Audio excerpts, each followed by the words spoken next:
il y a chez des jeunes et des moins jeunes une attraction pour un certain type de discours islamique. Pourquoi? Parce que le discours qui vient des institutions musulmanes, ou le discours qui vient des organisations musulmanes sur le fait de s'engager, de comprendre, d'avoir une pensée ouverte sur l'islam, ne réconforte pas beaucoup de jeunes. Et que vous avez une attraction chez des jeunes, par exemple, et des moins jeunes, qui pendant des années étaient loin de l'islam. Et tout à coup, ils viennent à l'islam, et le salafisme, au sens des mouvements salafis, leur donne des réponses très très claires, blanc, noir, halal, haram, et ça leur donne un cadre. Et pour beaucoup de femmes et d'hommes, c'est tout à fait attractif. Quand on n'a pas de réponse claire sur le fond, sans tenir à des réponses claires sur la forme, ça attire. Et vous avez des jeunes, pendant des périodes, 4 ans, 5 ans, 10 ans, qui sont là-dedans parce que ça leur donne un cadre, et après ils peuvent en sortir. Et ça arrive que certains en sortent.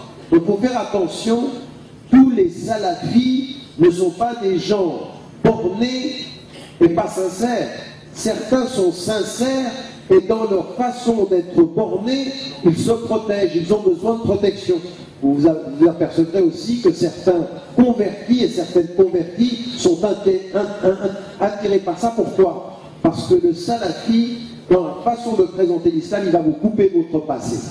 En changeant complètement de personnalité. Soit vous mettez le niqab, soit vous avez une nouvelle tenue vestimentaire. Ça vous coupe du passé. Et ça, c'est très important de comprendre qu'il y a parfois de la sincérité dans ce mouvement-là. Et qu'avec ces jeunes, il faut compter avec le temps. Que les gens peuvent évoluer. Il y a des gens qui viennent à l'islam. Regardez maintenant, par exemple, vous voyez Cat Stevens, Youssouf Islam, le chanteur.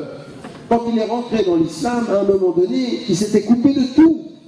Pas de musique, rien, très strict dans la tenue vestimentaire. On avait l'impression qu'il vivait en Asie.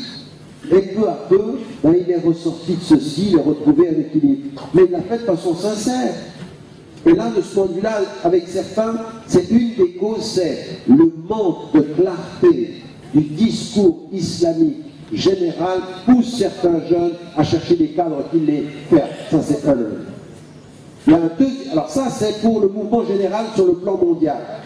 Le deuxième élément, c'est que cette attitude par rapport à l'islam, elle a aussi beaucoup de moyens.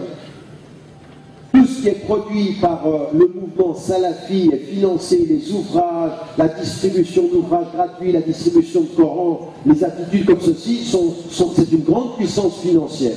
Et laquelle vous avez de la peine à entrer en compétition parce que vraiment ils diffusent leur littérature partout. Et ça marche, ça attire des gens aussi, et ça marche. Et maintenant, il y a une troisième chose. C'est que les salafis ont une position au départ, c'est de dire nous ne faisons pas de la politique. Nous n'entrons pas dans la politique. Pourquoi? Parce que la démocratie c'est du coffre, ce que vous faites là c'est du coffre, et donc nous on reste et on a une attitude complètement différente. Moi je me souviens un jour, j'avais fait une conférence et j'appelais les gens à participer au vote et tout ceci, puis j'ai un mouvement de salafis qui est venu, un groupe qui est venu à la fin de la conférence, qui me disait quoi tu parles? Où est-ce qu'il y a le mot intikhabat le Coran? Il n'y a pas intikhabat, ça c'est du coffre. Et donc ils me rejetaient. Pourquoi? Parce que ça, c'est pas l'islam. Et eux, je leur disais, nous, on ne fait pas de politique. Parce que nous, on doit s'en remettre à celui qui a l'autorité. Aujourd'hui, l'autorité en Arabie Saoudite, on suit. On dit, on ne fait pas de politique. J'ai dit, mais tu sais, ne pas faire politique, c'est de la politique. Tu es dans la politique, là. Tu es dans la politique en n'ayant pas d'opinion politique et en acceptant cette autorité-là, même si elle n'est pas légitime, on te fait taire, parce que comme ceci, on garde le pouvoir. Donc refuser ce débat-là, c'est être dans le politique. Et donc vous voyez aujourd'hui que vous avez un mouvement salafi de gens qui entrent dans cette dimension-là, et là vous avez à faire la différence entre des gens qui dans votre quotidien peuvent être sincères, avec lesquels il faut essayer d'entrer en communication, tant qu'on peut, tant qu'ils sont ouverts un peu, on rentre, tant qu'on ne peut pas, qu'ils vous ont jugé. Ce que vous voulez dire à quelqu'un qui vous regarde et dit, tu sais quoi, toi, t'es un café. Elle dit, voilà. Ce que tu veux que je te dise. Elle dit, attention, il va trop vite, et puis après c'est tout. Mais vous en avez plein avec lesquels il est possible de discuter. Et puis vous avez une autre chose qui est importante, c'est de se rendre compte aujourd'hui qu'il y a des gens, et ça j'aimerais bien que vous compreniez bien ceci. Parce qu'il faut faire la différence entre ceux qui peuvent être sincères, avec lesquels il faut être prudent, il faut prendre du temps. Moi j'ai même des mamans et des papas qui prennent contact avec moi et qui me disent mon fils, ma fille sont rentrés dans quelque chose, je ne les reconnais plus. Hier, elle sortait, elle avait une mini-jupe, là maintenant, c'est le miracle, et puis une kafir, une kafira, et une murtada, tu comprends rien à l'islam. Hier, elle sortait en mini-jupe, ensuite elle envoie sa mère en enfer. Vous comprenez ça? C'est des changements. Là, il faut du temps, il faut de la patience, il faut de la compréhension. Là, il n'y a pas de manipulation américano-sioniste. C'est juste qu'il y a la réalité d'une expérience personnelle qu'il faut comprendre. Maintenant, il faut faire attention à une autre chose. C'est là où il faut être lucide. C'est que, historiquement, quand on étudie l'histoire, on s'aperçoit d'une chose. Je vous donne un exemple. Nous sommes au début des années 90 en Afghanistan. Vous avez un mouvement en Afghanistan qui s'appelle les Taliban. Les Taliban qu'on connaît maintenant, ils ne sont pas du tout impliqués dans la politique. Et ils sont très sincèrement religieux, très sincèrement traditionnalistes, la tenue vestimentaire, la pratique, ils ne veulent pas de politique. Et en l'espace de 6 mois, ils vont entrer en politique. Et on sait pourquoi.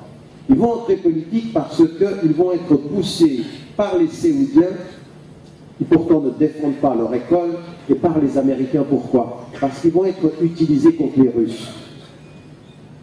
En fait, les Américains vont pousser les talibans dans le domaine politique. Et comprenez bien une chose, il y a des gens qui sont très sincères religieusement, mais qui sont très naïfs politiquement. Et derrière eux, vous avez des gens qui ne sont pas sincères religieusement, mais qui sont très intelligents politiquement. Et ils utilisent les premiers. Et aujourd'hui, on a vu des mouvements en 6 mois. En Égypte, par exemple, des gens qui vous disaient, il y a 8 mois, ils vous disaient, la démocratie, c'est du pauvre. Tout à coup, ils font un parti, et en l'espace de 6 mois d'activité, ils ont 24%. Et il y a de l'argent. Alors, il y a un mouvement salafi endogène à l'Égypte, mais il y a un mouvement aussi qui est poussé, financé de l'extérieur à des fins politiques. Pourquoi? Parce que contrairement à ce qui a été dit, le mouvement salafi en Égypte est là pour contrecarrer la possible émergence des frères musulmans entre l'armée et les salafis. On les met en sandwich. On les place dans une situation où ils ne peuvent pas s'en sortir. De la même façon ici, vous avez tout à coup un mouvement, alors il y a des gens qui sont très très sincères, il y a des gens qui sont poussés. Et c'est là où il faut faire attention, il y a un enjeu politique majeur. Les salafis sont souvent sincères politiquement, mais manipulés politiquement. On les pousse et on les finance à prendre des positions, à créer le problème, à créer la controverse. Et puis vous les voyez dans des actes de violence. Et c'est là où il faut faire attention de ne pas tomber dans le piège. Toute la question de savoir comment il faut être avec eux. Alors c'est ce que je vous disais tout à l'heure. Quand c'est illégal, c'est illégal. Mais quand ensuite on a un jeu politique où on sent que ça dépasse le cadre de simplement la question religieuse pour des questions politiques, c'est là où il faut être extrêmement prudent de ne pas tomber dans le piège. Il y en a qui sont dans la provocation uniquement pour que vous tombiez dans la provocation, pour que vous répondiez à la provocation. Raison pour laquelle il faut être très prudent de ne pas tomber dans ce piège-là de